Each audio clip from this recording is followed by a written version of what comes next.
Hello viewers, filmi নিউজে সকলকে স্বাগত জানাই। চলে এসেছি বিনোদন জগতের আবারও একটি খবর নিয়ে। কত বছর ধরে বুকের মধ্যে কতটা কষ্ট চেপে অনুপম অবশেষে নীরবতা ভাঙলেন।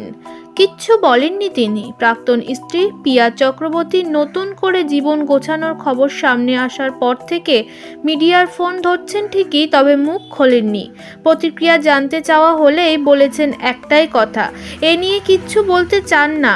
বিয়ে কেটেছে বেশ কয়েকটা দিন। পরমব্রত চট্টোপাধ্যায় পিয়া চক্রবর্তীর বিয়ে নিয়ে যখন আলাপ আলোচনা খানিক থিতিয়ে এসেছে, তখনই অনুপম রায়ের এই একটা পোস্ট, যা দেখে তার ভক্তদের মন খারাপ।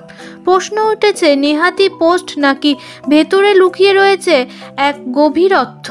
নিজের গান বাউন্ডালে ঘুড়ি দুটো লাইন শেয়ার করেছেন অনুপম। কিছু না বলেও যেন বুঝিয়ে দিয়েছেন অনেক কিছুই। হাতে লেখা দুটো লাইন, কত বছর ধরে আমার শূন্যস্থান দুমড়ে গিয়েও বেঁচে থাকার ভান। ভালো নেই তিনি, কেন হঠাৎই ওই দুই লাইনই মনে পড়ল তার। শূন্যস্থান হয়নি আজও পূরণ, বেঁচে থাকার ভান ইত্যাদি নানা শব্দ। নেহাতি কি গানের কথা? কমেন্ট বক্স এখন এই সব প্রশ্নই ভাসছে। অনুপম ব্যস্ত রয়েছে তার কাজ নিয়ে। ডিসেম্বরের মরশুমে গ্রাম শহর জুড়ে নানা শো রয়েছে তার। সেসব শোরই টুকরো ছবি শেয়ার করে নিচ্ছে বারে বারেই। তবে ক্যাপশনে প্রশ্ন চিহ্ন, আর ওই দুই লাইন যেন না বলেও বলে দেয় অনেক কিছুই।